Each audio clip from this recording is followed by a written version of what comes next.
Live? Live. Ah, here we go. Alright. Gotta go.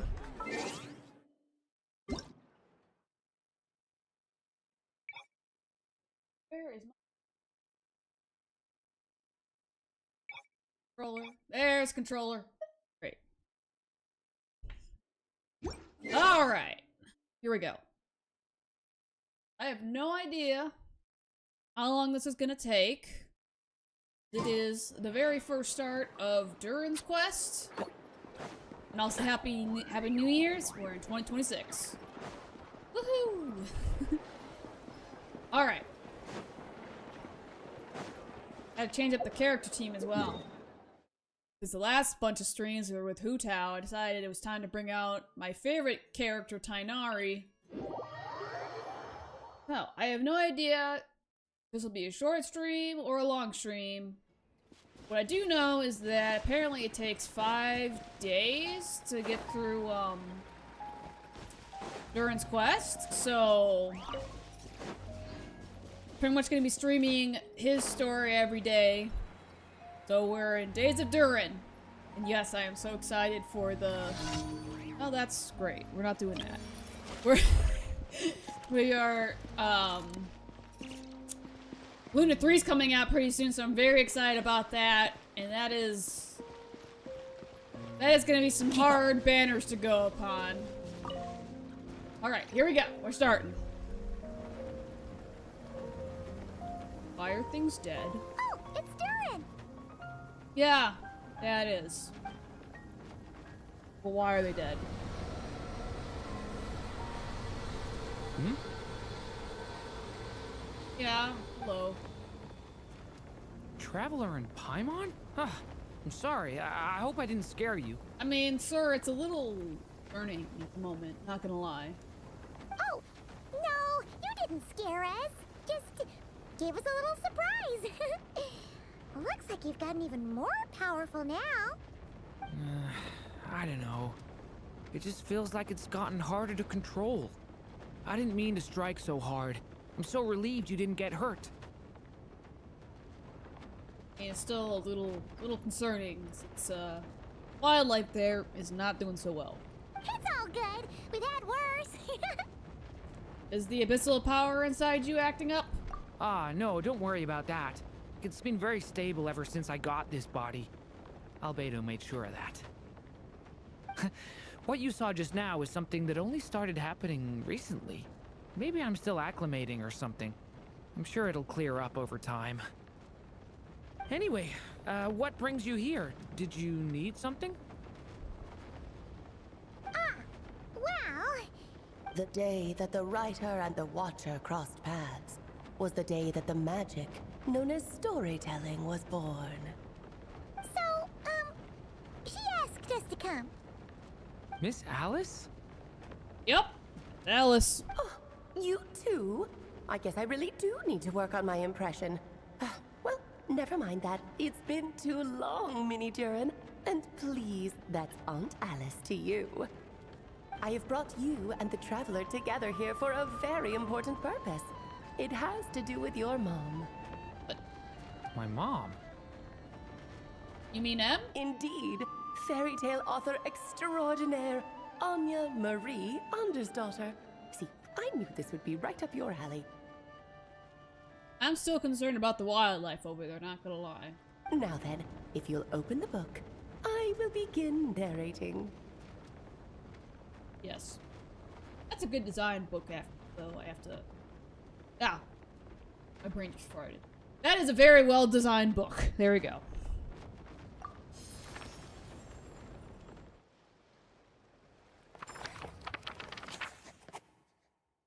The day that the writer and the watcher cross paths.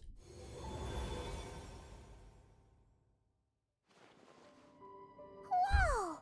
What is this place? It reminds Paimon of Simulanka. Yeah, it really does. It's been a long time since I've been in Simulanka. The two are indeed similar. Both worlds were built using the same magic after all. Oh, hello, Alice. I still don't understand how your hat fits on your head. Aha! So it is Alice!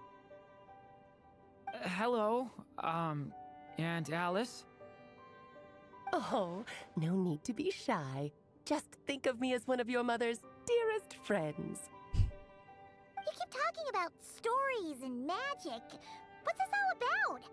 Simulanka 2.0 or something? Certainly not. Simulanka was a peerless masterpiece. Without the original author, it would be impossible to create a sequel, even for me.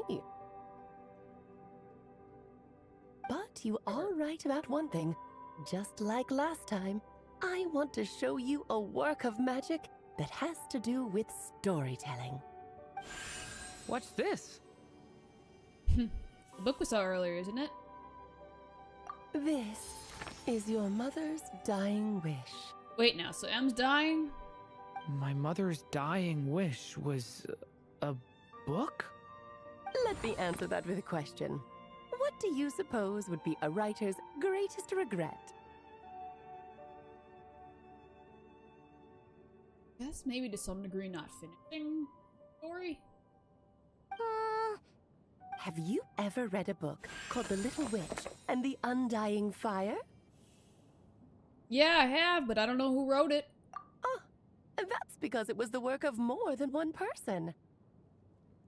It began as a little game at our tea parties. Each of us took turns writing the next part of the story. I wrote the first volume, then the other mages took their turns. M was tasked with writing the final volume and tying everything up. But by the time everyone had finished writing their parts, M had passed away. Oh, it was a terrible shame. A true tragedy. I thought all the witches were still alive. Hmm. And that is the answer to my question. A writer's greatest regret is to leave a story unfinished. Yeah, makes sense. But all is not lost. I couldn't stand the doom and gloom of it all, so I went ahead and wrote an ending myself on her behalf. Then what's this book? Looks like the Simulanka book to me.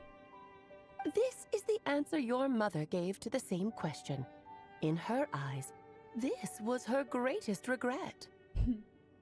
She made me promise that I would bring it to you, because she believed the only person who could resolve this regret is you. So my mother's greatest regret is another unfinished story? You could say that. And I guess resolving the regret means finishing the story? That's one way to put it. Oh, is a straight answer too much to ask for? Yep, for Alice, yes. Her answer was quite the opposite of what I'd expected. But oh, how touching it was. I'd love to tell you what she said, I really would.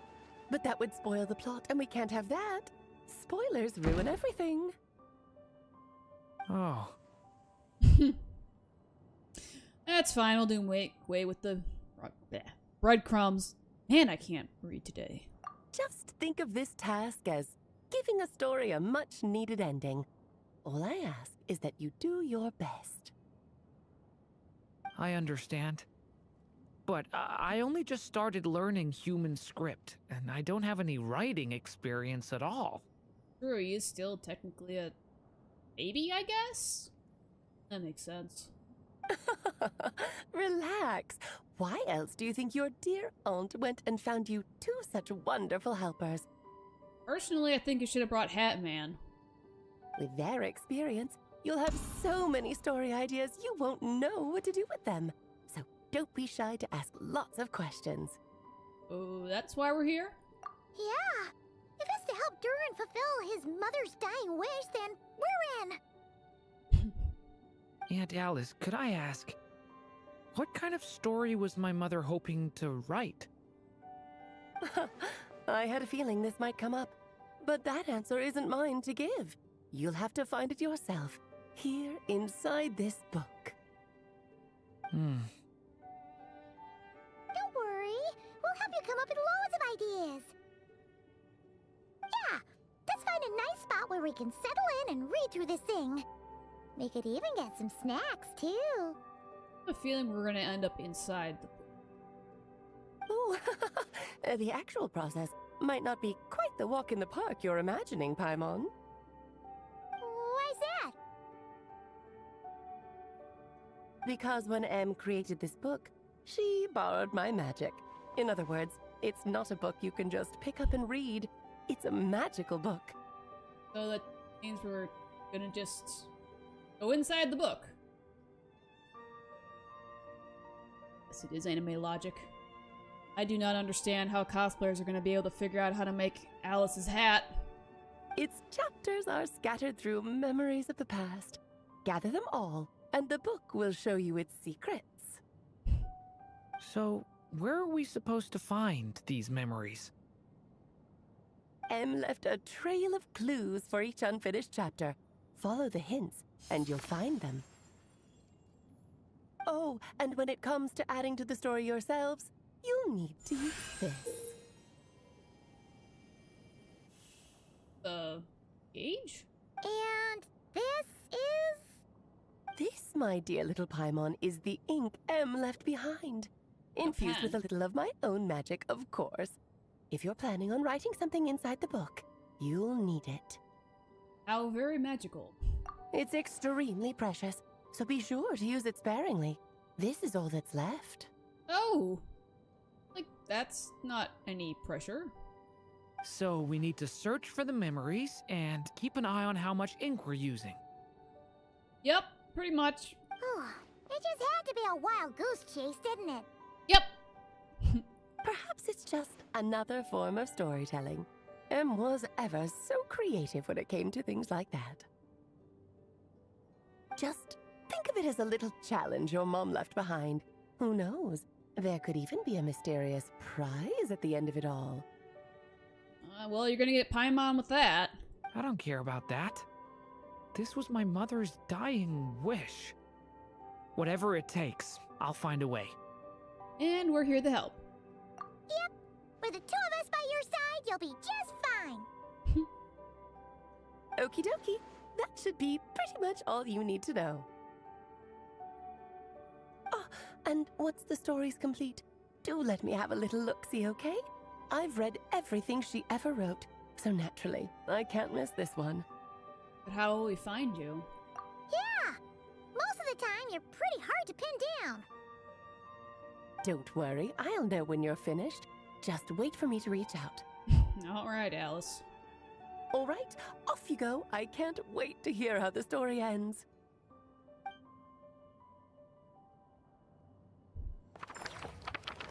I do see those comments, just so you know. Was the day that the magic... Oh. Okay, I was too slow to read that. That's alright, though. Here we are again. Alice's magic really is incredible, huh? Let's take a look at this book. Right. Alice mentioned we should be on the lookout for clues.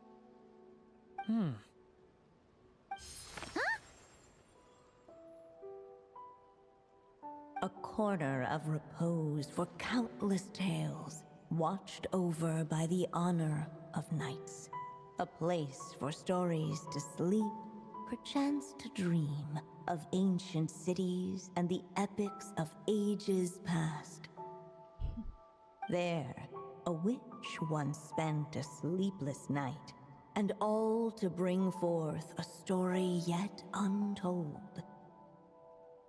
Find the place I speak of, for it is where the seeds of this story lie. Was that a riddle? Where do you think this mysterious place could be? Sounds like the Mondstadt Library. Hey, you might actually be onto something. Guess that means we need to head back to Mondstadt? Yeah, that's a good comment. Maybe it is thin pool noodles that make her hat float.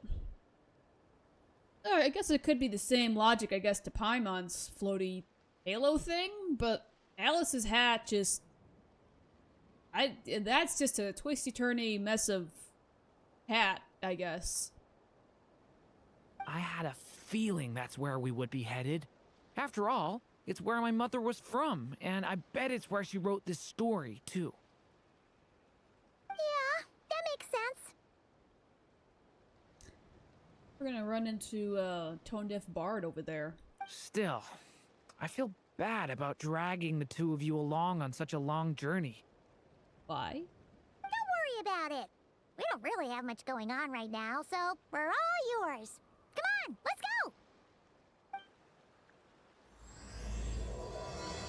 go! Alright. Got chapter 1. Alright. Gotta go to Mondstadt. Here we go.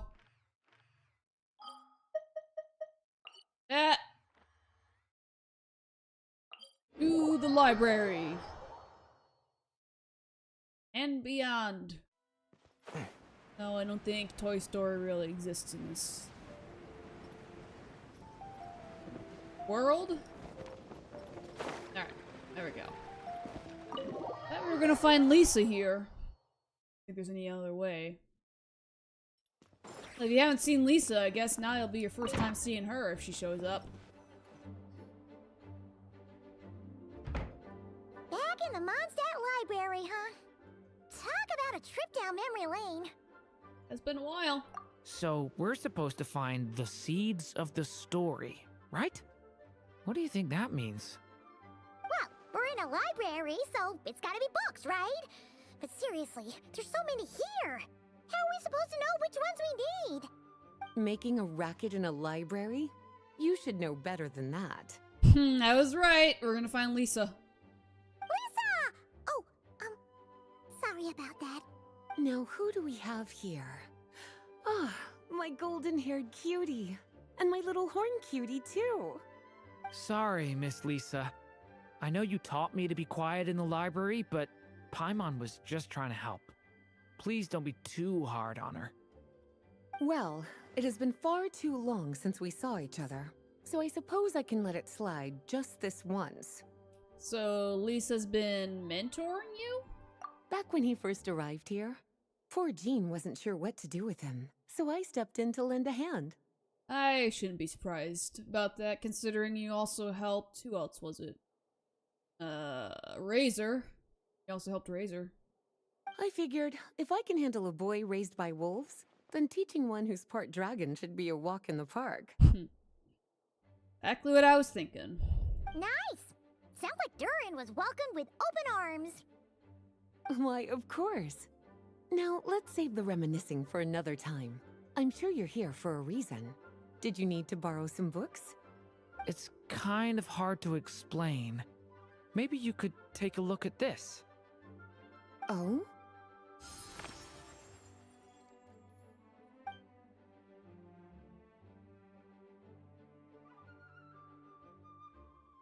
Ah, I see. These so-called seeds of the story must be the books that inspired its creation. That's just how it is with stories. They grow out of the tales that came before them. And that mage, I can almost picture her here, hundreds of years ago, scribbling away at one of these very desks. But we don't know anything about this story. How are we supposed to figure out which books inspired it? As it happens, just before I found you here, I was looking into something rather peculiar. One of the knights reported seeing some books that weren't listed anywhere in our catalog. I'm gonna guess that's Alice's doing. Stranger still, just as he went to reach out for them, the books vanished into thin air. And then a while later, while he was browsing through other shelves, there they were again. Yep, I'm gonna say it's the work of Miss Alice. Seriously? It's not a ghost, Paimon. That particular knight knows this library inside and out.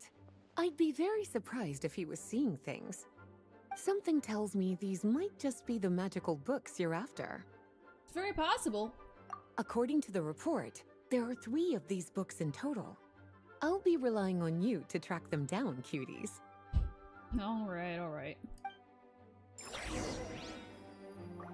Alright. Books. Here we go. I would think it would be... I don't know. Kinda looks like a poetry collection. But why is part of the title missing? Let's see what Lisa makes of it. Okay, let's see where else I want. Oh, this way? Oh, Jumpty Dumpty. We know who loves that. Did Klee write this one? Should this even be here? Why not? I mean, Klee can write things too.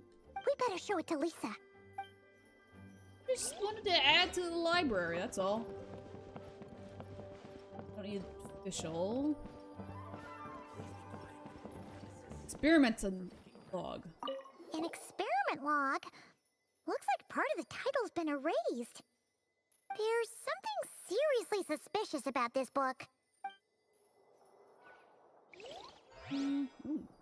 More places to look. Alright, let's see. For Princess? That's a comic. Let's hang on to this one for now. Could be one of the ones we're looking for. I think that one's from Inazuma, so I have a feeling that one's not. It's one of M's, after all. Oh wait, she did write that. I forgot. Okay. Second strongest spell in existence. Second strongest spell in existence. Do not show Klee. If you don't know about Klee, she is the daughter of Alice. And as you can kind of tell, Alice is very, very strong. Well, Klee is literally a, like, miniature of that, except her whole thing is she likes to use bombs. So, like, basically the Knights of Favonius, which basically we're in their library right now, they take care of Klee, and Klee has been known to try to blow up mountains with her bombs. She's also been known to basically try to blow up fish out of the lake behind the town. So she's a little bit of a menace.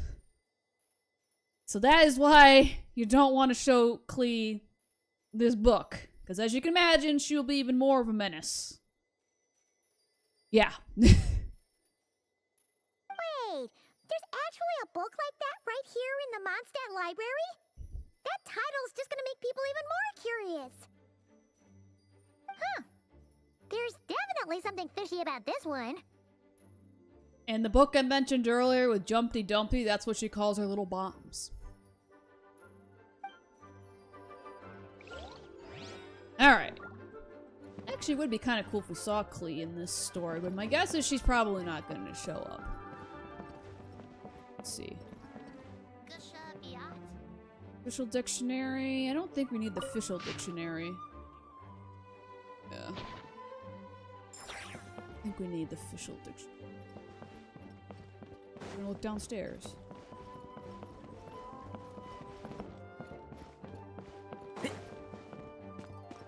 Let's see. Down here, maybe? Oh, doesn't look like it. Here? No.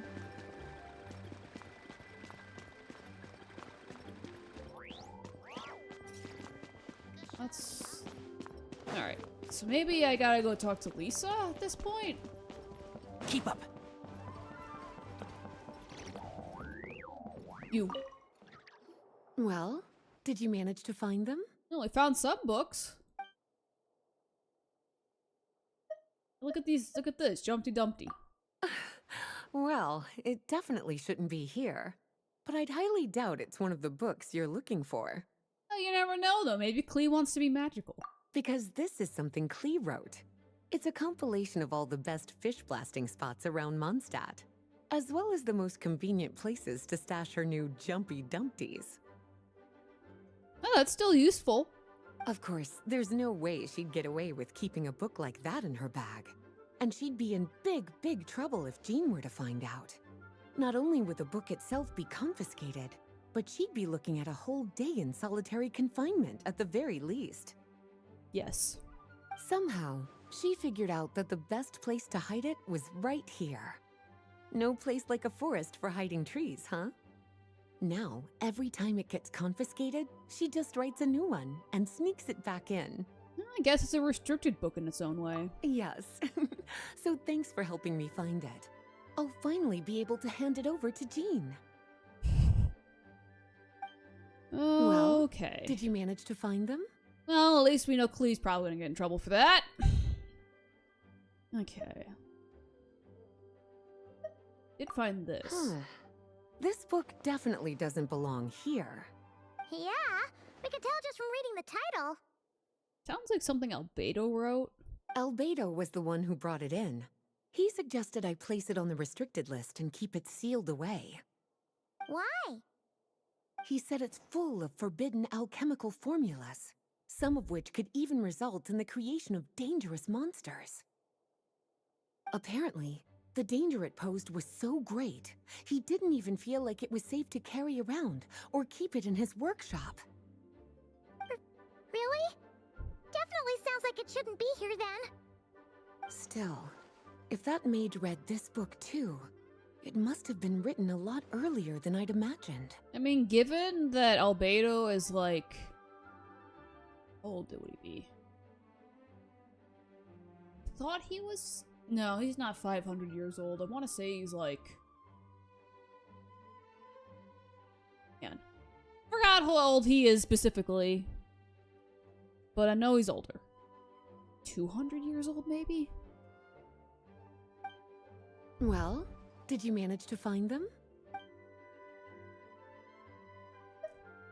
There's also this. Yes, this is a restricted book, all right. It certainly isn't supposed to be here. Huh. And it looks like a regular poetry collection. How did it end up being classified as a restricted book? Yeah, so Albedo is an interesting character. He has probably some of the most lore character-wise, especially in the Mondstadt area.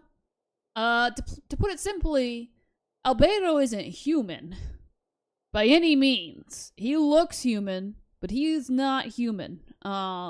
I like to also call him Mr. Friendly. My guess is he's gonna probably make an appearance again in the Archon quest coming up in a few weeks here. But to kind of spoil it a little bit, Albedo's a homunculus. And he essentially is the alchemist here in Mondstadt. So he works with the Knights of Favonius, and he's essentially there to, like, help make different, all kinds of, like, alchemic, like, formulas to solve problems and whatnot. And he was actually the one that gave Mini Durin a human form. So, if you haven't seen the original Simulanka, like, story when we meet Mini Durin the first time, and in that case, he's actually in a dragon form. When he ended up in the actual world, Albedo was the one that essentially got him his human form. So yes, there's characters like Albedo that are, like, very old. So you'll see that. A lot of the Archons we also meet, if you're not too familiar with the game, a lot of them are about 500 years old too. They don't look it, but they are. Including Nahida, who looks like a child. She's also 500 years old, but yeah. I should remember how old Albedo is, but I'm pretty sure I know he's a few hundred years old. So Albedo is not the father, technically speaking, to Durin. But people in the Genshin community do consider him to be Mini Durin's father in a sense, because he did give him a form. And then, I kind of mentioned him earlier. His name is Scaramouche, or the Wanderer, or Hatman. This character in particular has a lot of names. There's a lot of history behind him as well, but Hatman was the character that first became friends with Mini Durin. So when Durin was still a dragon, Hatman was the one that actually brought him to the regular world and was the person that saved him. So people consider Hatman to be his mom in a sense. So I guess it's a little bit like Full Metal Alchemist, the whole story. It's also a little bit messed up because M is also technically Mini Durin's mother, since she wrote him in the story Simulanka. And to also not be confusing, there's technically two Durins in this world. The reason why he's called Mini Durin is because there's an actual Durin who's a dragon, but he is a very destructive dragon that is currently in a very deep sleep. And Albedo, funny enough, is the one that is doing all of the research on him to see what's going on there and keeping that whole thing under check. So yeah, it's a whole circle of things going on there. Anyways, back to the whole Genshin story here of restricted books. The issue lies with one of the poems inside. You've heard of the great battle that took place on Dragonspine, yes? She's talking about Big Durin. He's the one that's on Dragonspine. 500 years ago, during the cataclysm in Conria, an evil dragon descended upon Mondstadt. A fierce battle with Dvalin ensued, but in the end, the evil dragon fell, and Dragonspine became its resting place. So the evil dragon is Durin. That little man right there with the horns, that's Mini Durin, so don't confuse it. It's not that guy. You're talking about Durin. The Durin of Dragonspine. Yep. Well, the poem in question turns the whole battle into a dance, with the evil dragon recast as an innocent child who came here in search of friends. That sounds like Mini Durin. But given all the suffering experienced at the claws of that dragon, how could the people of Mondstadt accept such a retelling? Bards are often accused of inventing history or distorting the truth in their ballads, but this one hit a bit too close to home. And since the knights back then were unable to track down the author, they decided to ban the entire collection, blot out the title, and seal it away for good. So the version in the poem, it was all a lie? I'm afraid that question is something only the dragon himself could answer. Well, did you manage to find them? Yes, so Big Durin is the grumpy Durin, or the grumpy dragon, my bad. And he is technically still alive, but very much asleep and on a cold mountain and very slowly getting his power back. And we did find... We also found this, the second strongest spell in Truly existence. extraordinary. And certainly not the kind of thing that should be just lying around.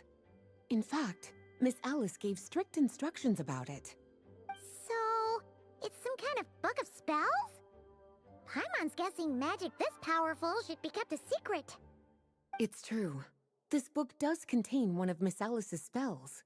But honestly, virtually no one could actually pull it off, even if they tried. The only reason it's even meant to be in the restricted section is because we can't let Klee get her hands on it. Yeah, that makes sense, considering Klee is literally her daughter. After Klee was born, Miss Alice advised us to seal it away.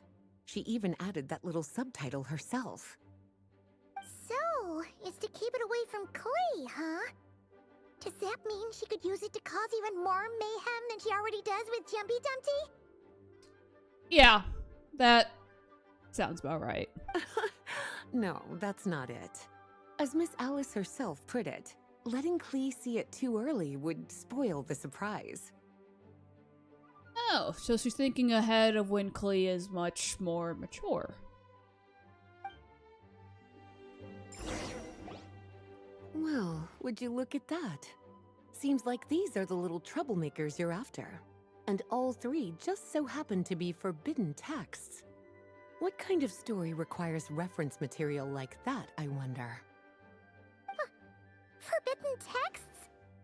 You know, the first time you mentioned that the library had a restricted section, Paimon thought you were just trying to scare us. Are you saying it actually exists? I mean, it's a library. A lot of them have restricted areas for specific material. Not really something you should be poking your little nose into, is it, cutie? Sorry. Seeing as it was Miss Alice who asked you to look for these books, I won't question the matter. But they'll need to be sealed away again once you're done, so don't forget to return them. Don't worry, Miss Lisa. I won't forget. Well then, that's all from me. After all that hard work, I think I've earned myself a nice cup of tea. Lisa and her tea. Alright, we've gathered all the reference books. What's next?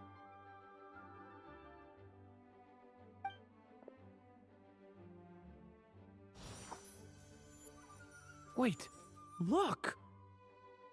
Yeah, they're floating.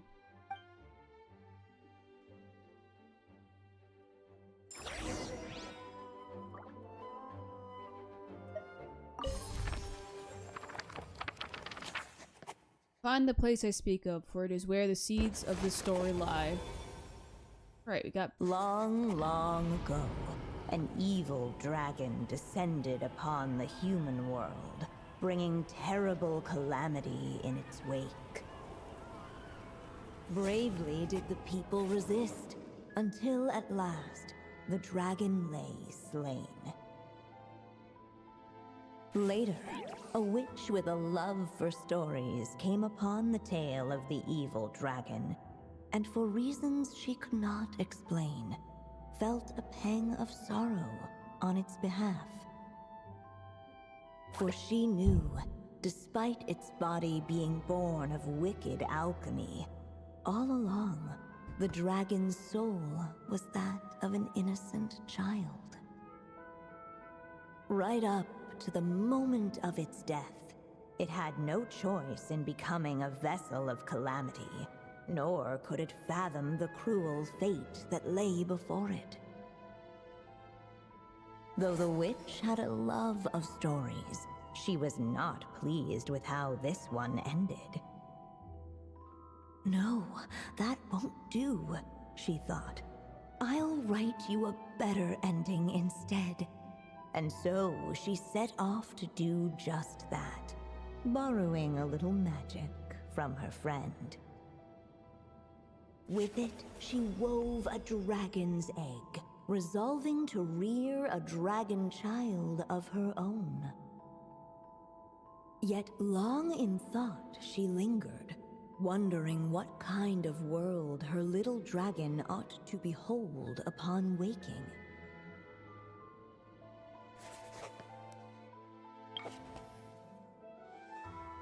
What should be used to adorn his cradle? Wisp of woodland air? Trace of... whatever that is, splendor.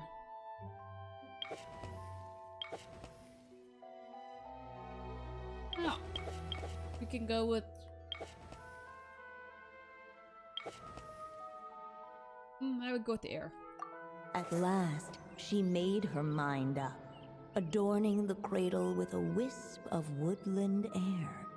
Then, she quietly waited for the egg to hatch.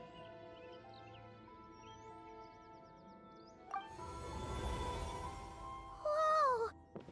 We're actually inside the story! This must be Aunt Alice's magic. That was the opening we just heard, right?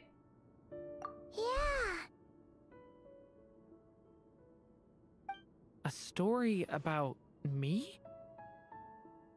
Why don't we just see where the story takes us? All we know is the beginning at this point. Okay. And now a golden-haired traveler, a silvery sprite, and a dragon-born youth step onto the stage. What new chapter will their arrival bring? Whoa! That came out of nowhere! Was that the same voice we heard just now? Sounds like the story even has its own narrator. Yeah. But why does it sound so familiar? Empty. I've missed this. It's just like the stories my mother used to tell me. You mean... Em? She used to tell you stories? Yeah, she loved it. Back when she was still alive. Sorry, we should focus on what we're here to do. So, now that we're in the story, what's next? The dragon youth wondered aloud. Yet all he could do was wait for the story to unfold.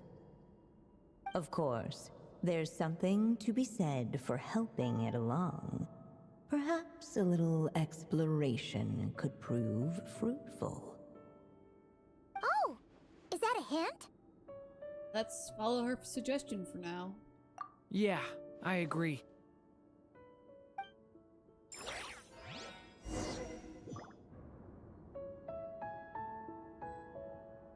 For a moment, the story crashers fell silent. Perhaps waiting around wasn't such a bad idea after all. Yet those who never stray beyond the main plot often miss the fun little details along the... This Dodoko doll is meant to be the witch in the story, right? Wait a second. All the people we've seen that look like that turned out to be mages from the Hexenzirkel. Do you think the witch in this story is one of them too? Surprised if she was. My mother had a hat just like this. Then, the witch must be M. Looks like this story really is about Durin, huh? Whether the sprite spoke true or not, it had little bearing on the story at hand. For in that moment, what mattered most was not that she was a witch, but a mother waiting for her child to hatch. I love the fact that he's just, like, chilling on a little cat bed. Let's keep looking. Like, got the cat bed, and then we got cat tree. Even the couch looks like it has little cat ears going on there, but that is very much a dragon. That is no cat. Wait, what was that? Hey, oh, they're cute. There we go. Look at all these books. Guessing the witch did a lot of reading while she was waiting for the egg to hatch. It just so happened a dragon egg wasn't the only thing she was incubating here. Where else might a story be born, if not among books? Oh.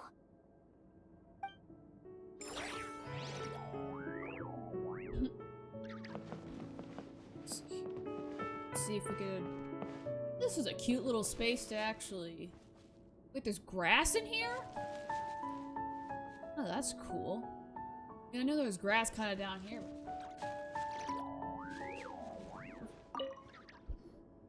This must be the dragon egg, right? Looks like it's gonna hatch any moment now. So we've got a dragon egg about to hatch, a witch who loves stories, and that evil dragon we heard about at the beginning. Yep, it all adds up. This is my story, isn't it? Looks like it. Okay, so how are we supposed to help the story along? It feels like all we can do right now is wait. Apparently, it hadn't dawned on the group to look for a way to help the egg hatch faster. Oh, right! We're at the point in the story where we're waiting for the baby dragon to hatch. So that has to happen before the story can continue. And how do we do that? With the flames at his command, perhaps the dragon youth might be able to provide the egg with sufficient warmth. What? You want us to roast the dragon egg? I mean, a lot of dragons are pretty, like, they're sort of reptiles. I guess it makes sense, because, I mean, it is an egg. They'd, usually need to be warmed. The silvery sprite's surprise betrayed her lack of reading. For in countless tales, it is told that only by fire's embrace will a dragon's egg hatch swiftly. Huh, you kinda have a point there. Give it a try, Durin? Okay, I'll see what I can do.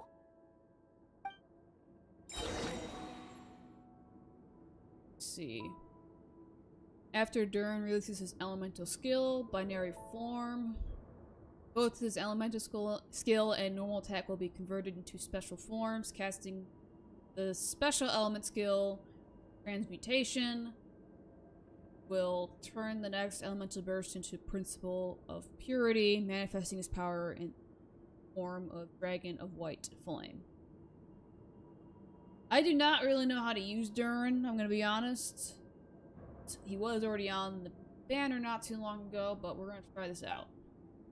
Casting the special normal attack, Transmutation will turn his next elemental burst into Principle of Darkness, manifesting his power in the form of Dragon of Dark Decay. For some reason that sounds like you don't really want to decay the egg.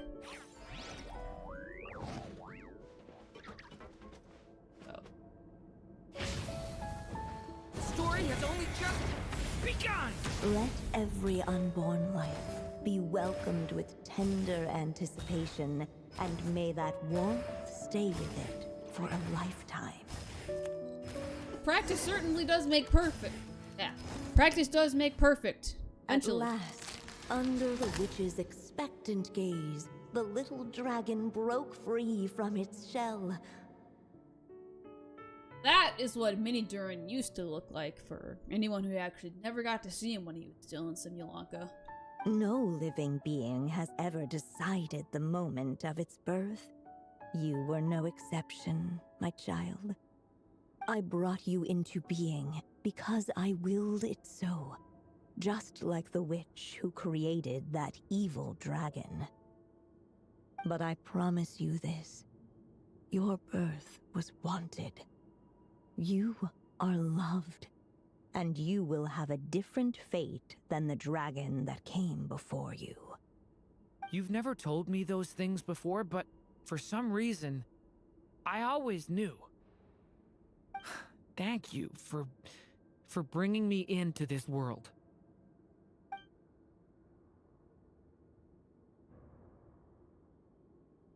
The waiting witch did not feel lonely, for she had 3 visitors by her side. Together, they beheld the hatchling's first breath of life. Holding her dragon child close, the witch promised him a life unlike that of the evil dragon. And so, nestled in his mother's warm embrace, did the little dragon's story begin.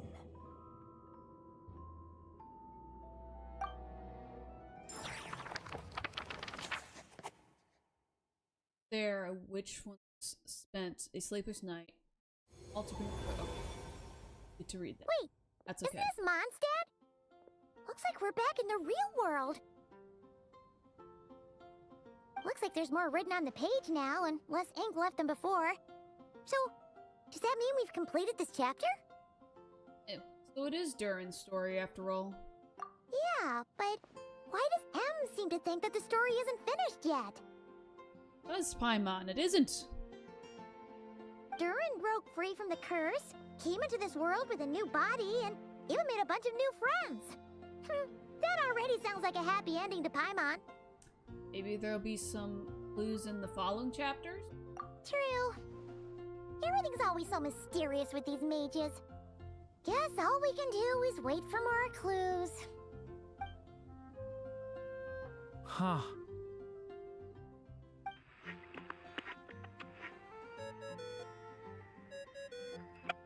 That must be Alice, right? Is this thing on? All right, that should do it. Hey! That's Alice's voice! Hello there, children. If you're hearing this, you've stumbled upon the little recording I left for you. I thought you could use a few hints about how the book works. By now, I'm guessing you've already begun to leave your mark on the story. You should know, however, that the book needs time to absorb the ink, so the next chapter's clues won't show up right away. Wait, so even magic ink needs time to dry? Yeah, or else it'll all over the place. The good news is, you can return to any chapter you've already completed and continue to explore the mystical, magical storybook world you helped create. Have fun, dearies. Toodles! Oh man! Paimon was so ready to knock this out in one go! maybe it's for the best. Sooner or later, we'll end up being whisked off to another world again, and if that happens, who knows when we'll be able to come back. So it might be good to take a break while we can. A break. Guess now's a good time as any. Yeah! Paimon has a sudden craving for the Good Hunter's sticky honey roast. And we happen to be in Mondstadt, so... So let's meet up here later. I need to find Miss Lisa to return those books anyway. Sure.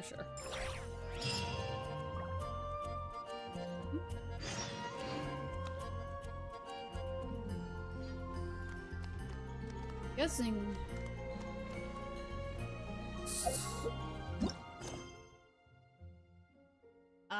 Okay, so in 4 hours, the new chapter comes out. Okay.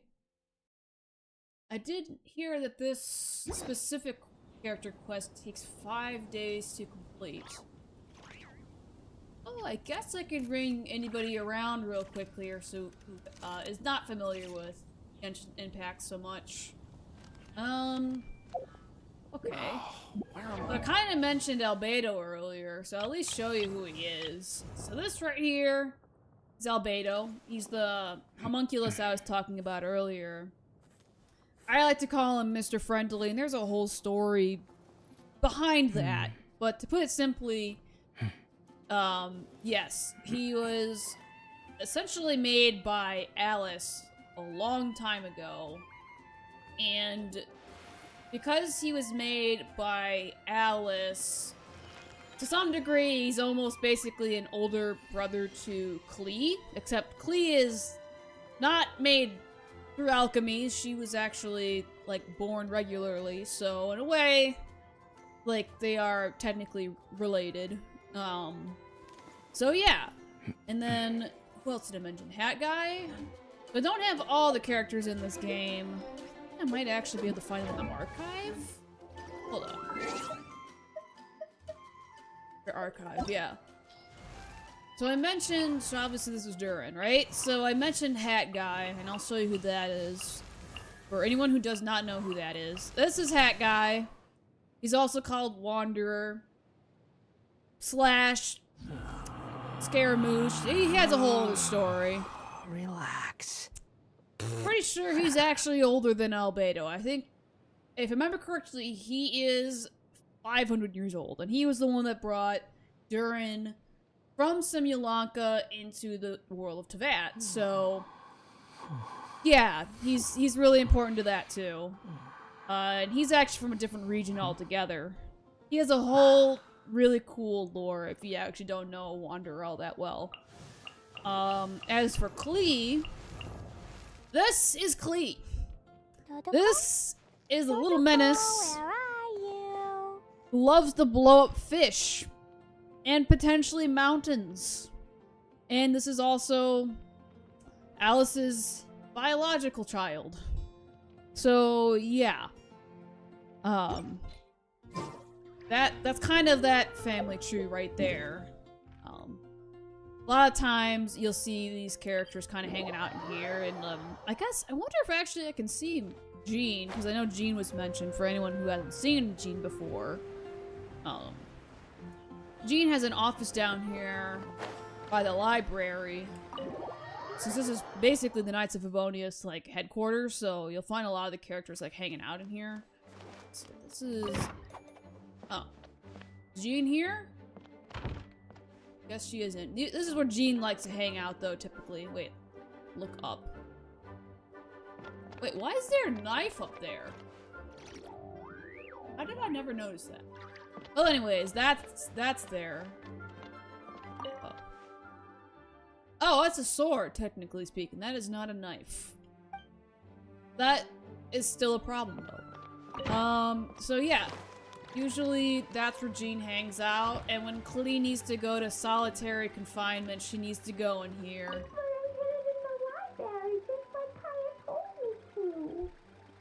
Yes. And that would be Klee. Oh, right, Kaya.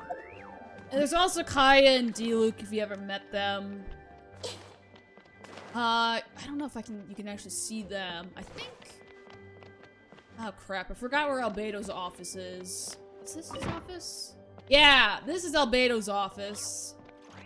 So like, when you first get to see Mini Durin actually being a human, like, when he transforms, he actually transforms in this room.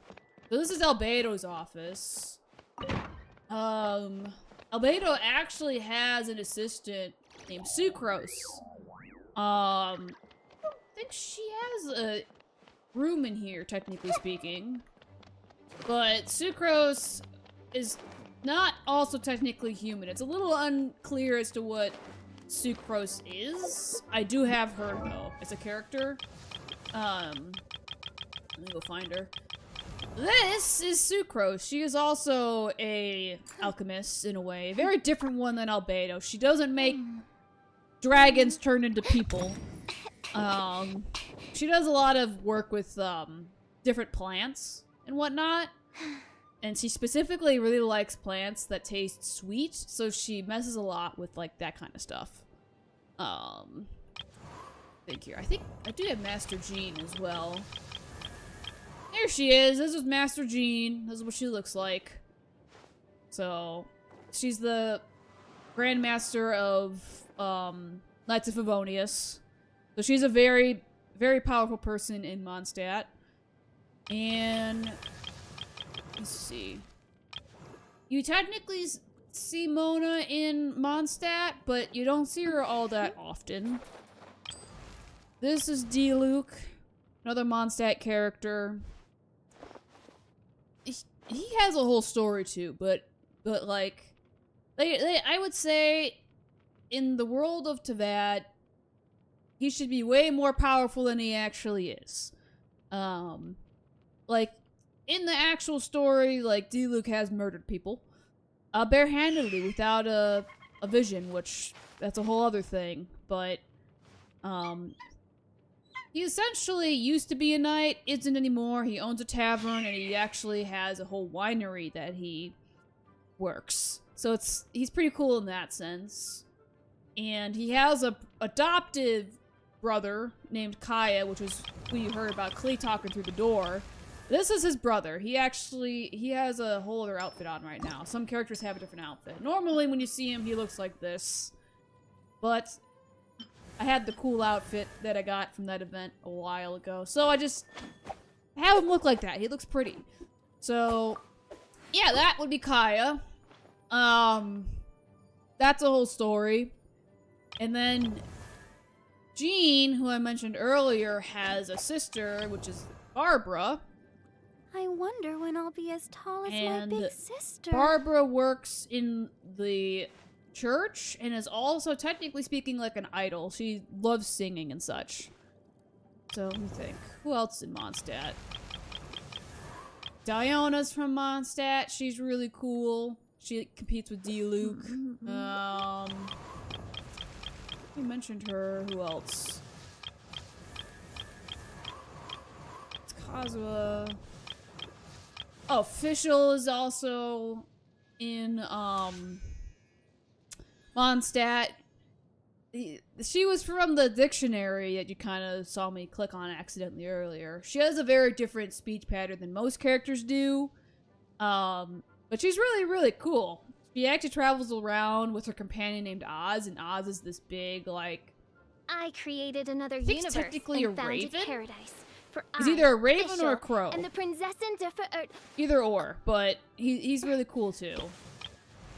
But there's all these different characters in all these different regions. And by the way, this little girl you're seeing right here, she is actually 500 years old too.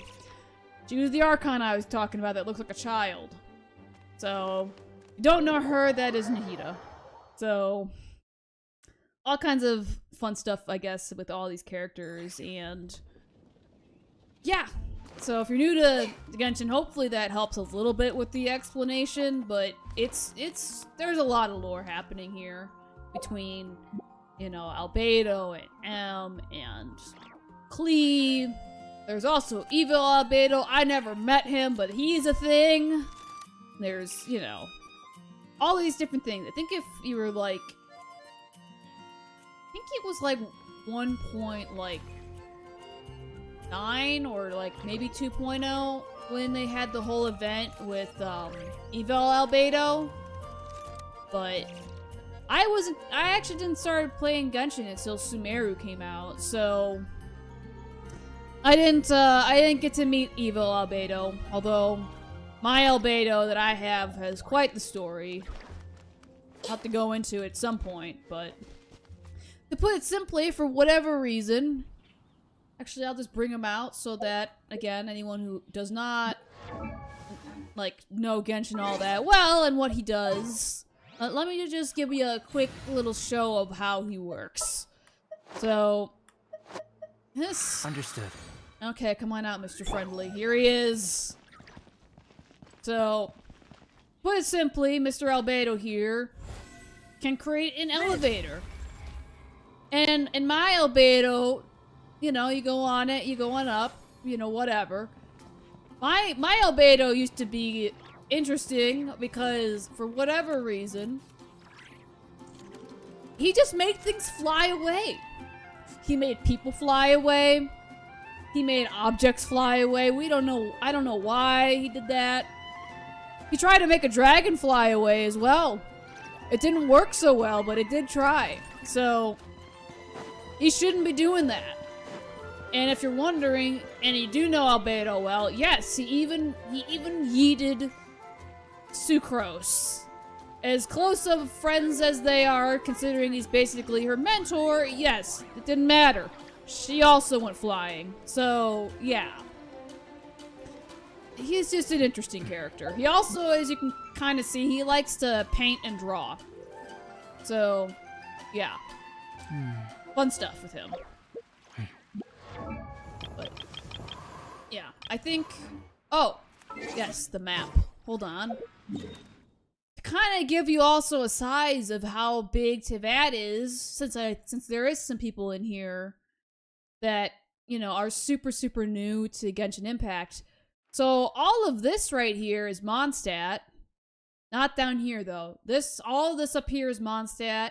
This is Dragon's Vine, or whatever you want to call it. This is actually where Big Durin is sleeping still.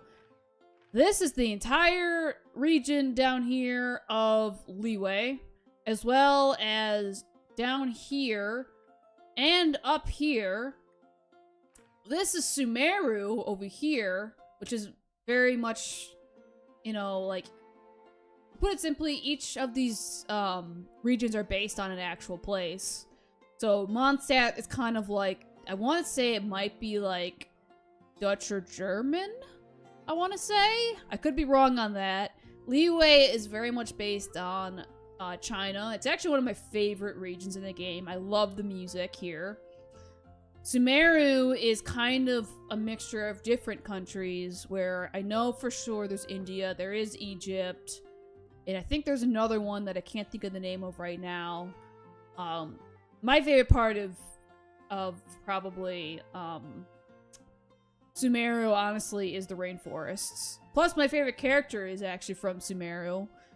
Over here is Natlan, and right up here is the newest region, being, oh, why can't I think of the name of it right now?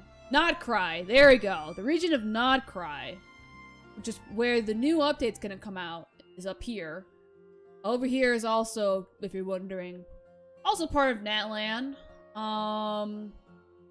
And hold on, we got another one. There it is. We got Fontaine up here. And we also got, hold on, there's another one. All the way down here, we got Inazuma. So yeah, it's a very, very large world, and it keeps growing. And each of these regions, to also help anyone who's very new to Genshin, are the land of different elements and, I guess, ideas, I guess that's a way to put it. Yeah, the map is gigantic. I think it's either Nodcry or Mondstadt that is the smallest region.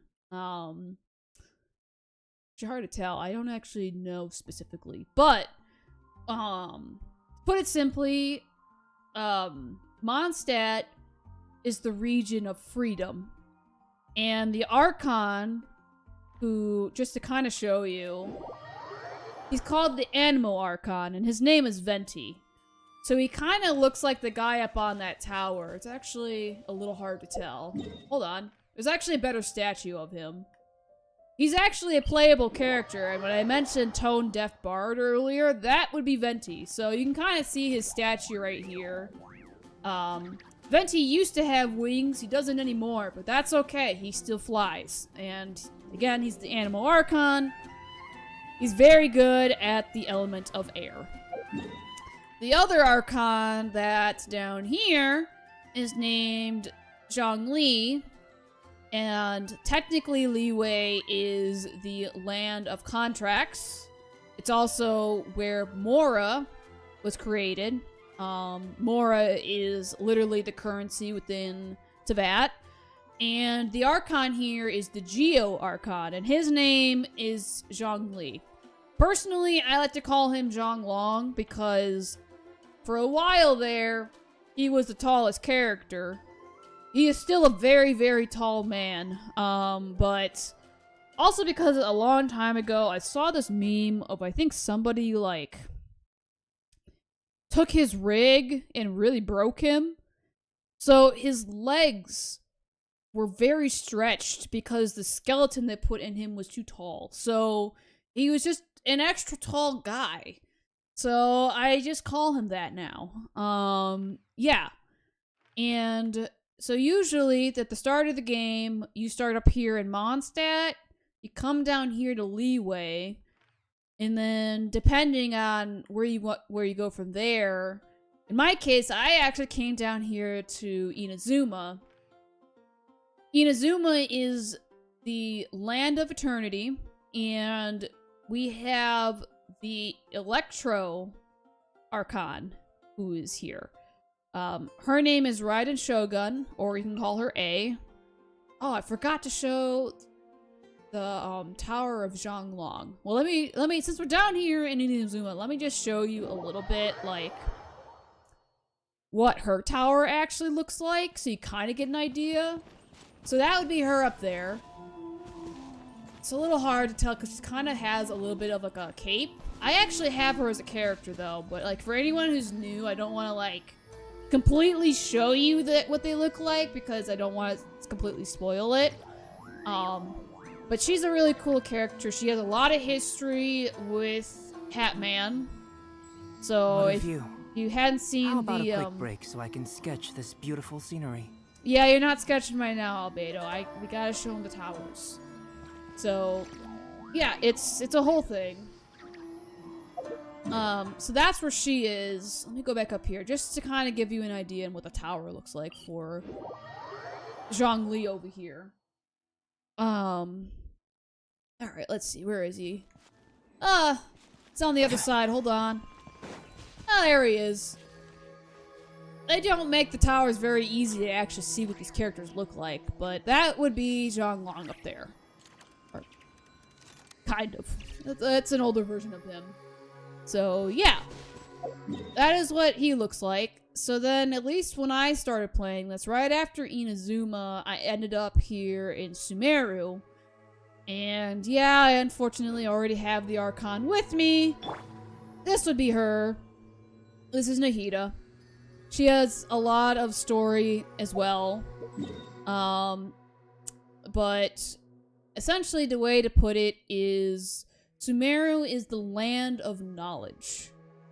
And Nahida, as you can kind of tell, is the Archon of Dendro. Otherwise, if you're into Pokemon, she's the grass god. So,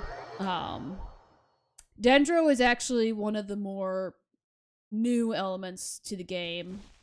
For a little bit there, it was Electro, Animo, Geo, Cryo, Hydro.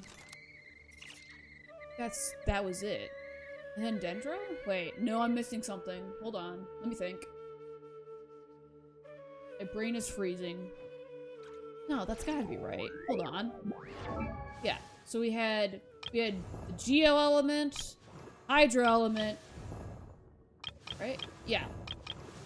Animo element, Pyro element, Electro element, Pyro. Oh, that's what I was missing. I was missing Pyro. So yeah, Dendro is one of the more new elements. Now, there's different reactions between all the elements, and the newest one being the lunar reactions. Those are a lot of the Nodcry characters. I will show the Archon of that nation, but that nation's a little different than the rest of these other nations. So, yeah, this is Sumeru. Alright, up here, which was one of my favorite stories of the game, is Fontaine. Fontaine has a lot of my favorite characters as well. So Fontaine is quite literally the nation of justice, and the Archon is hydro-based. Now, the whole story with the Archon in Fontaine is a little different than the other nations, but she's up there. Now, you actually never get to see, really, her all that much. When you do actually see the Archon, like the real Archon, you see her for a very short time. But, obviously, most people do know of Furina. This is her. And there's a whole story with Furina and the Archon. Furina, believe it or not, is 500 years old, just like many of the Archons. But there's a whole thing on them being connected and all that stuff. Oh yeah, Furina loves sweets, so she loves her cake. There's another character that you gotta remember, and we call him Nouvelette. I like to call him Squirtle, because of what he does. The way he works. He is essentially the guy that works very closely with Furina. I don't have Squirtle. Some people would say he's Blastoise. I'm gonna call him Squirtle. But he is basically the main justice guy. He is your big judge.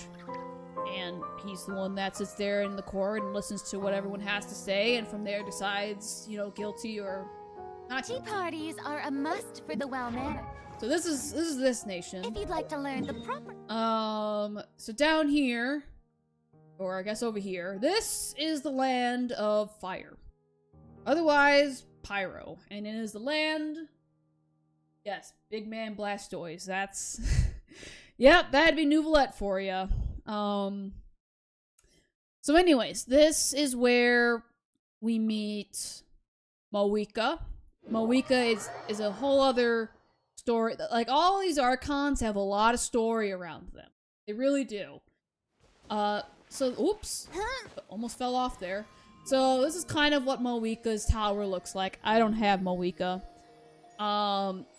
But to put it simply, the way that I would describe her is she's got a lot of girl power. She's got a lot of confidence. And she is somebody who is also incredibly smart.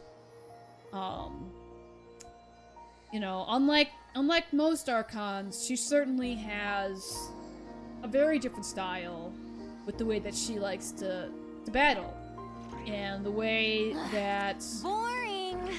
Isn't you there know, anything else more interesting to do? I guess the way that she changes and the way that she travels the world, unlike most Archons. A lot of the Archons do have an advantage when it comes to traveling the world.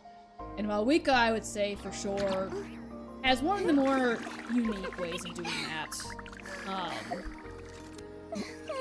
And I would also say, when I did say she was smart, like, if you've gone through her story, I think you know exactly what I mean by when I say she is smart. She's very good at strategizing. She's very good at, you know, Tea parties are I guess a must recognizing what If she you'd like needs to to learn the do proper etiquette, in order I'd to be happy protect to her teach you. nation and the people in her nation, and being able to adjust to times kind of rapidly in a sense. So, yeah, she's a really cool Archon. Alright. And to the most recent Archon, who's probably got a lot of story and has been shown for a long time, but hasn't really been... Like, she's been an Archon all this time, but you could say that the world itself of Teyvat really weighs heavily on her in a sense. So this is Columbina. Now, you might be thinking, okay, what element is she? Well, first off, Columbina isn't playable yet.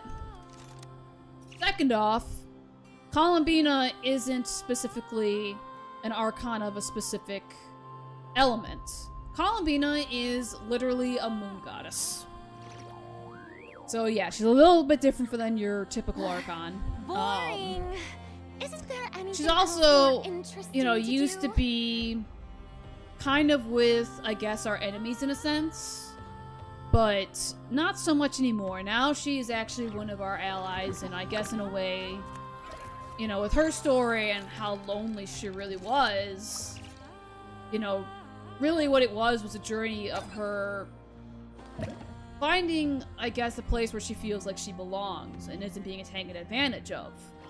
So, yeah, she's not out, she's not playable yet. She's actually going to be out in, so possibly a water Archon. So funny Tea enough, parties are a must for the well-mannered. there has If you'd like to been... learn the proper etiquette, I'd be happy to teach you. Waiting for Farina to finish there. So yes, interestingly enough, she is a Hydro character. So elemental wise, yes, she uses Hydro. Similar to Farina here. She isn't playable yet. She becomes playable in the next update, so it's gonna be really cool to see her in action. But what we have seen of her in action is she also, similar to Malwika, has a very interesting way of moving around.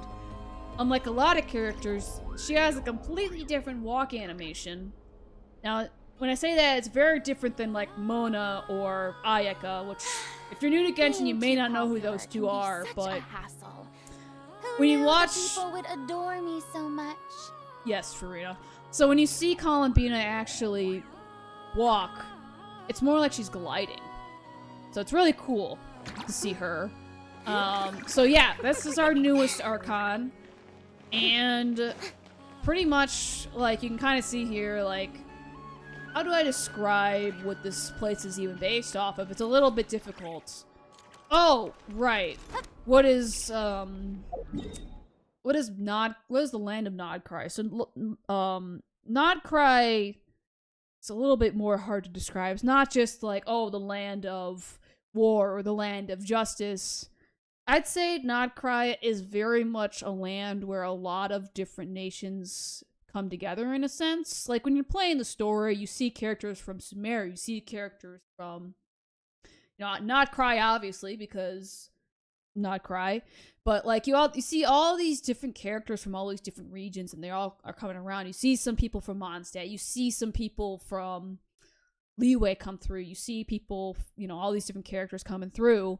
So it's like really cool to see like, all of that, I'd say. But like I wouldn't specifically say that it's the land of like, so she's gonna pull a Shadow and Hedgehog and skate on terrain.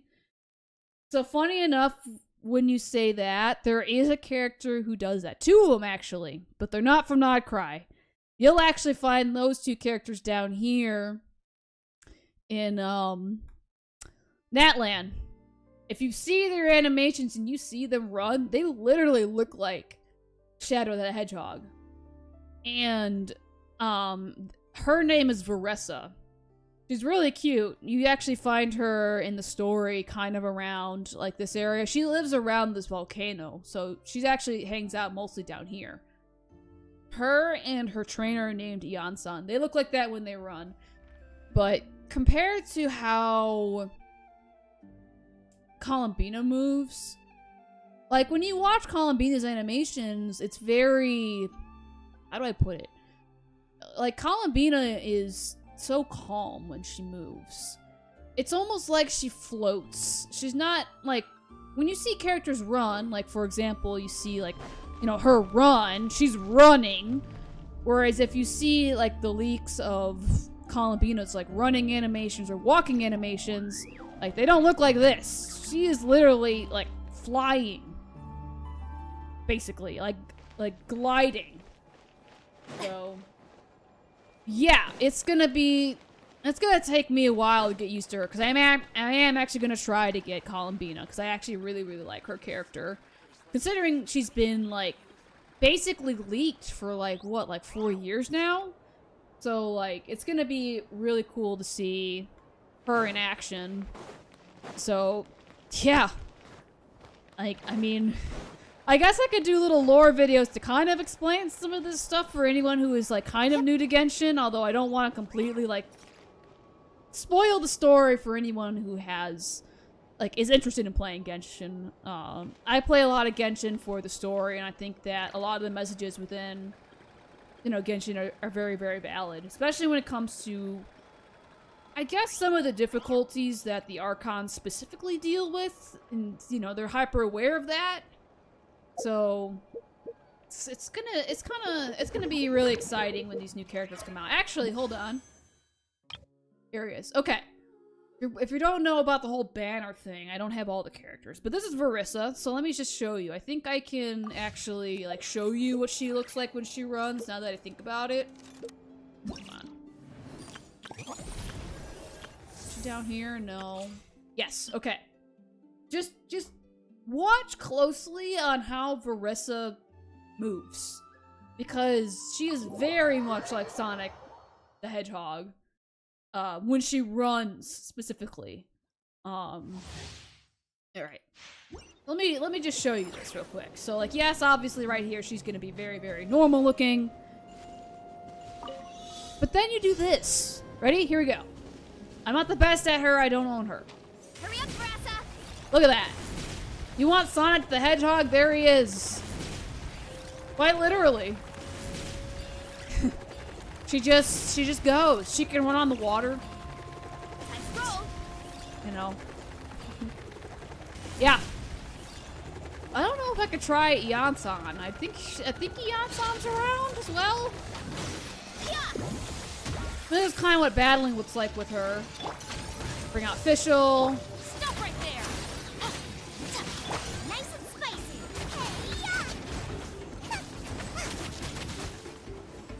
Here we go. Bring out Verissa, and she comes out. And wham. Interestingly enough, You wanna stand down! Verissa is actually one of the best Justice o'clock! electro characters apparently in Genshin.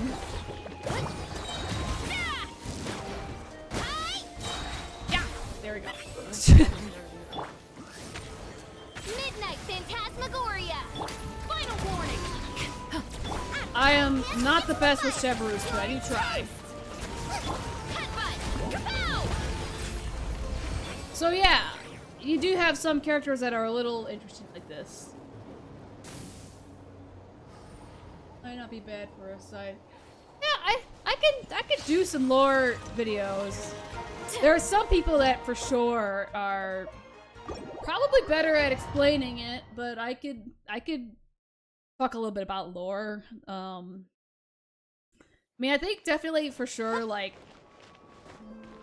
I started streaming probably later on in Genshin, and had I started at the way beginning of Genshin, you probably could have seen, like, the entire story and how all the characters are so interconnected.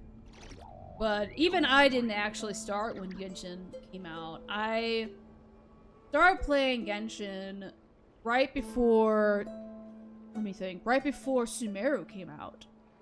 So we were on, like, what, the third nation, technically speaking? I think, yeah. So this was the third nation. So I started playing, or wait, no, fourth, my bad. Fourth nation. So, you know, when you start the game, you start up here in Mondstadt, and you get to know all the story of Mondstadt. And the way it is, I think now, is you can start the game and you can start in Mondstadt. I think there's a way for you to actually skip so that you can right at the Mondstadt you can start the story of Fontaine. And I think from Fontaine, if I remember correctly, you can then start Natlan and Nodcry. But at least when I played the game, you know, the path I really followed was Mondstadt, then Liyue, then down here to Inazuma, and then it was here to Sumeru, up here to Fontaine. Now, if we're also going based on like events that happened throughout the story, then it came down here back to Liyue because this whole section right here was added. And then from here it was down to Natlan and also this part of Natlan as well, and then up to Nodcry. So yeah, you're kind of going all over the map here. And there are even parts of the map that you don't even see actually from like this side of things. There's also like underground parts. So like for example, this is underground. This is actually part of Liyue, under what's called the chasm. And so like this is what, you know, the map of the chasm looks like. And you know, you can come down here and be like, oh, this part right here is underneath part of Inazuma. So there's a whole part where you come down here under Inazuma and you do the story of what's going on down here. This was a little hard to explain, and this one also has several layers. So this one's like an onion. But this is part of Natlan, and Time to shine! yeah, time to shine. And there's also this one, which is actually underneath part of Fontaine. So, yeah, there's a lot to explore. The maps in this game, and this one's also like an onion, not to mention. There's just a lot in this game to explore. So, if you're somebody that likes to wander around in different environments and listen to super relaxing music and enjoy the story of all the characters and all the messages that they can give you, like, it's definitely the game for you. Like I said, I personally find, like, it's hard for me to choose my favorite nation. One of them probably is Liyue, because I remember the first time I was coming down this path from Mondstadt and just seeing the scenery of the city of Liyue. And I don't know, I just find like the way the mountains look and the trees, I remember very distinctly on how just beautiful I thought this nation was, and just how the architecture was in this nation. You can hear the music already. It's beautiful. And, you know, just at some points, you know, you're literally above the clouds in Liyue. I thought that was so magical when I first played and was in my second nation. Now, not to say that like the different nations don't have their own way of magic. They all do. Just depends on what you like to find. Like, I remember, I mean, this is more recent, but let me show you something. So, when you, for the first time, come to Fontaine here, now, I always was fascinated by the ocean, so I loved this part of Fontaine when I first started playing this part of the story. And probably most of you have seen this, where you can quite literally dive underwater, and it's a whole other, like, land down here. There's so much to explore. So, like, I don't know, like, when I first came down here, I thought that was so magical. One of my favorite games growing up was literally called Endless Ocean. Now, there is a new Endless Ocean, but it is not as good as the old ones. So this really reminded me of that when I first came down here in Fontaine. Cool thing with the Fontaine characters is that if you kind of go up like this, they can jump out of the water and come back down. Only Fontaine characters can do that. So, like, if you have, for example, I'll take out Mr. Friendly here. Mr. Friendly can't be a dolphin, unfortunately. But that's okay. He is still magical. So, it's all good. Let me think here. So, I guess what the heck? I guess really quick we can do a what do I find? Some of my favorite spots here on into that. So, even though this is still part of Leeway, I still kind of find this particular part of Leeway really, really pretty. It's a little bit of a different culture, but just the mountains. Like, look at this. Like, you kind of got the towns going on there. You got some boats. You got all these beautiful mountains. I don't know. It's hard to choose some of my favorite places. And yeah, you can quite literally travel all around this. As my cat mechanical thing over there takes pictures. Let's see. Oh man, where was my favorite spot here? I guess it was around here? It's been a while since I've traveled the Sumeru, yes, this was it. Yeah, this was my favorite spot in Sumeru. I just like the trees. I mean, granted, it's literally... It's Dendro. Like, look at this. Like, we got so many places to explore. Oh, and not to mention... Hold on. I don't know if there's actually any around here. Oh, there isn't. So there's these big mushrooms in Sumeru. Soil is moist. Ideal for collecting the roots of boom blossoms. Yeah. Not that... Please, allow me to handle this. Not those green-looking mushrooms over there. There's these other mushrooms. And I remember the first time I saw them, I looked at them, and I was like, that is the biggest pancake mushroom-looking thing I've ever seen. And they aren't these small little mushroom things. No, they are these gigantic-looking things. And they're great. I don't know if I'll find any around here, though. Oh, yeah. Look at these guys. If you're wondering, that there is a very large cat, and they usually want to try to kill you, and that is okay. But, yeah. Fun stuff. Let me see. There's a whole other thing up here that I like to personally see. I just think it's pretty. And, hello.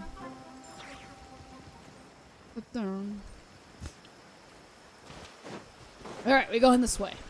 Let me show you stuff. There we go. Originally, I remember when I was playing the story of Sumeru that I thought that Nahida was stuck in that. I was completely wrong. I remember that very distinctly. I'm like, oh, she's up, you know, gotta go save Nahida. She's not in that thing. I don't even fully remember what this is, honestly. But, yeah, she's not in that. If you ever played the story of Nahida. I wonder if I can find those big mushrooms. Hold on. That is just stuck in my mind now. Let me go see if I can find any. Maybe there's some down here. Let me see. Ample light. Active biological organisms. Yes, Is there this is a any- good place to sketch. Where are the big pancake mushroom looking things? Any down there? No. Alright. Next stream, I'm going to go and find and show you guys the big pumpkin, or not pumpkin, pancake mushroom looking things. I'm telling you, they're just like, they're massive and they just look like giant pancakes and they just made me happy. Alright. Inazuma. Inazuma is a little hard for me to pick because each of these islands is so very different than all the other ones. I spent a lot of time on this island, but that was because there was that one quest that took forever. I can show you where Raiden Shogun likes to hang out. This is her whole, like, estate over here. I'm not gonna go and defeat the boss, right? But anyways. Let me show you. This, if you're wondering where the Raiden Shogun likes to hang out, this is the building she typically is in. The detail that go into these buildings are kind of insane. But it makes complete sense. And I'd say probably my favorite part of Inazuma is honestly probably up here. And I feel like that's overrated, but I just really like the Grand Narukami Shrine. I don't know if we'll find Yae Miko up here, but maybe she's up here? Yes, no, maybe? No. Yeah, there's this giant tree back here. Usually you'll see Yae Miko hanging out around here. Since she takes care of the shrine and all, but I'd say this is probably one of my favorite spots in the game is just this giant tree. And like, look at that. It's because Yae Miko is technically a yokai. The fox yokai. She actually, fun fact, she shaped that tree around the fox, you know, being a fox, and like that's why there's so many different fox statues around here as well, since that's her whole thing. Guess what I also like about it is when you come down this way. Let's go for a little swim while we're at it. Go this way. You can kind of see like the whole village down there, and then you can see again that's where Raiden Shogun she hangs out up there. So like, you get some really good views from all these different angles. All right, so that's Inazuma. A little bit of Inazuma. This is all Sumeru down here. This whole desert. It's not my favorite place. But I spend a lot of time in the desert. Well, actually, hold on. There is one place that's pretty cool. In the desert, at least. Hold on. This is probably my favorite desert location. There's a whole thing. Hold on, I gotta back up here. Let's see. Good angle? Not quite. It's just very tall, so hold on. Go up here. You can kind of see it. So there's this giant tree that you fix. And what I find so cool about this spot is that, for example, when you're in Fontaine and you look towards Sumeru, every now and then you can actually see this tree sticking out. And it's I don't know, I just find that really cool how you can be in Fontaine and see this from all the way in Fontaine, even though we are in Sumeru, even though it's in Sumeru. So like you'll be like over here, or actually you'll be at like this point specifically, and you can actually still see that tree from all the way over here. I think even on this mountain too. So guess that's probably my favorite desert location. I don't have like a specific favorite spot in that land. Actually though, hold on. That's not true. Where was it? This one? No, that wasn't it. Oh, I did not mean to close that. Let me go back to Natlan. You probably also noticed by the little bit of Natlan I did show, it's a very stylistically different nation than the others. It's very much supposed to be like a really colorful nation. If that makes any sense? It's supposed to show a lot of like paintings. You know what? I guess we're gonna go with this location. Probably pushed the wrong teleport point.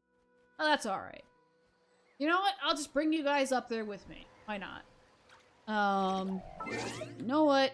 We're gonna grab the best character to bring us up there. Alright, where is she? Oh, there she is. Whoa, what a lot. This is Mualani. Hold on, there she is.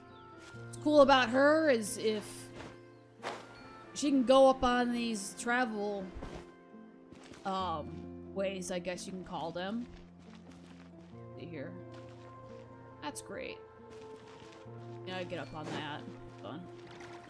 Don't I? About how to get up there.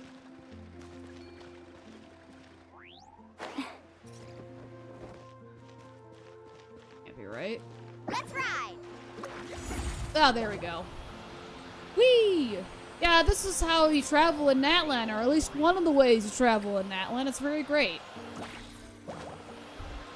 And Muhlani here is really cool because she literally travels on this with Sharky. I don't actually know if Sharky is alive or an inflatable. I haven't figured that out. But as far as I'm concerned, I just consider him to be Sharky.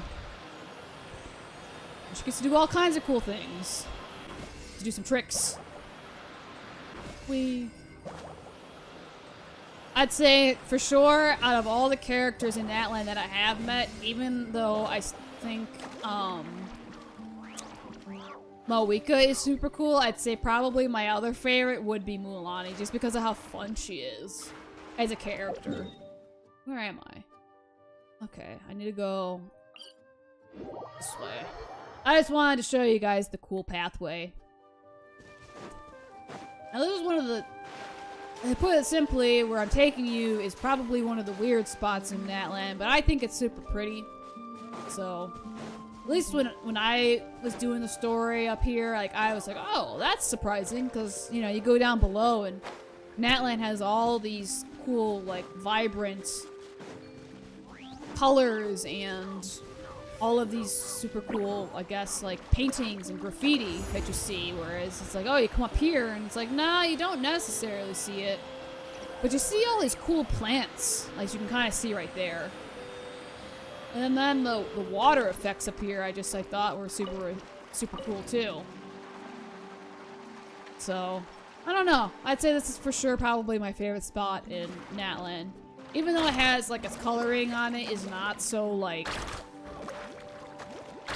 Come on! You can get off the Sharky. There you go. Alright, I guess Sharky wanted to go away on his own. That works too.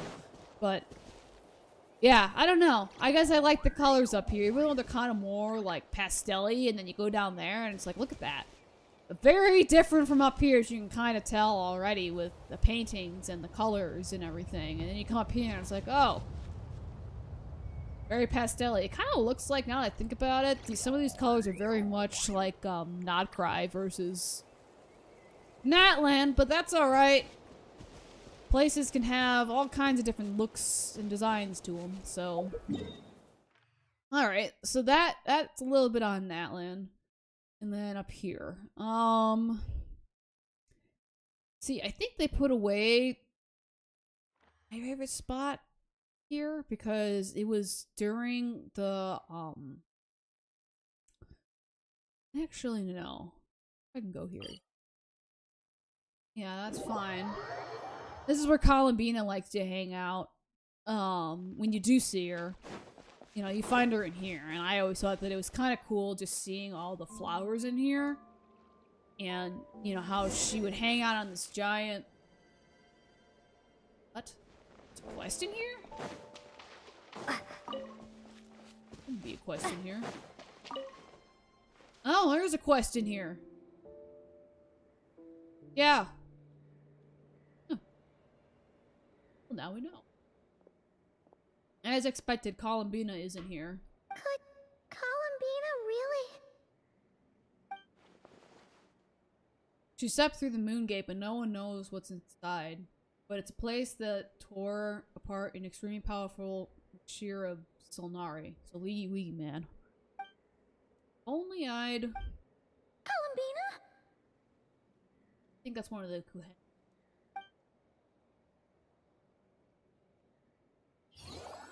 No, it is some of the Kuhenki. Look at that. Oh, it's you.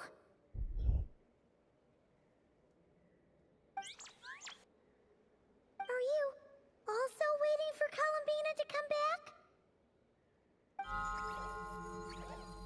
Oh, you're back too. So, you too.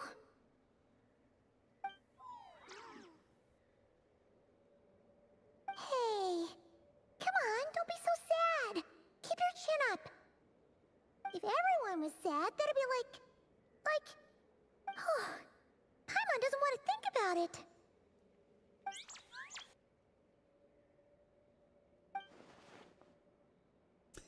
can't allow myself to wallow in guilt. Columbina didn't sacrifice herself for us to end up like this. Not to mention... I haven't given up yet. Columbina, all of her friends, none of them would ever just give up like this. Give us a little more time. I can't promise anything, but I'll do everything I can.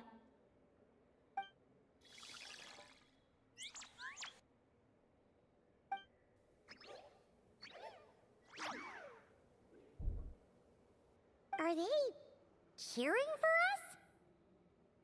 Thank you. Do you need us to help you with something?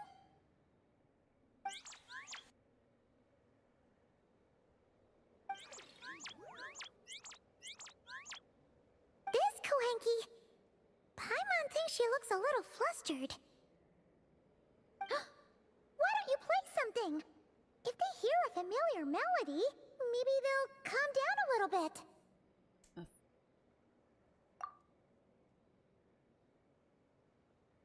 Let's try one Columbino.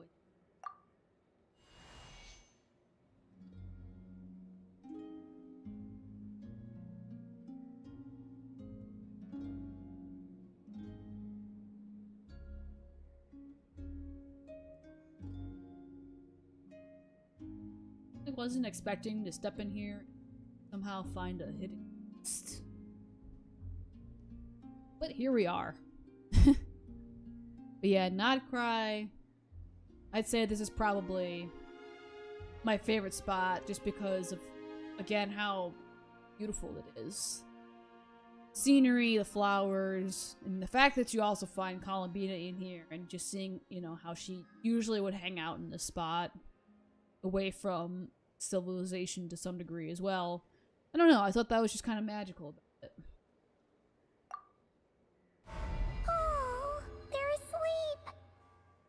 Looks like they haven't had a good rest in a long time. Shh, let's leave.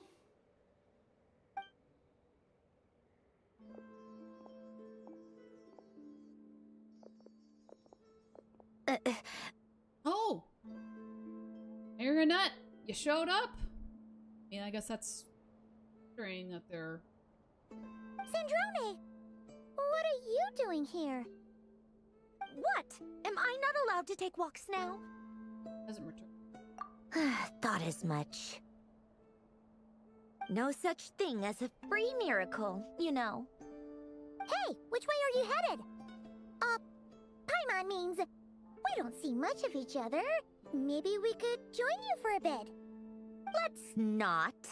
I'm not in a good mood today, and don't have anything nice to say. Besides, comfort is the last thing this place needs. Got attitude as usual. That's unsurprising. Well, that was unexpected, but I guess there we go. The book. Well, yes, since the next part of this quest is going to end up probably in Mondstadt. Time to come back to Mondstadt. Okay, let's see, where'd he go? Where did Durin go? Oh, there he is.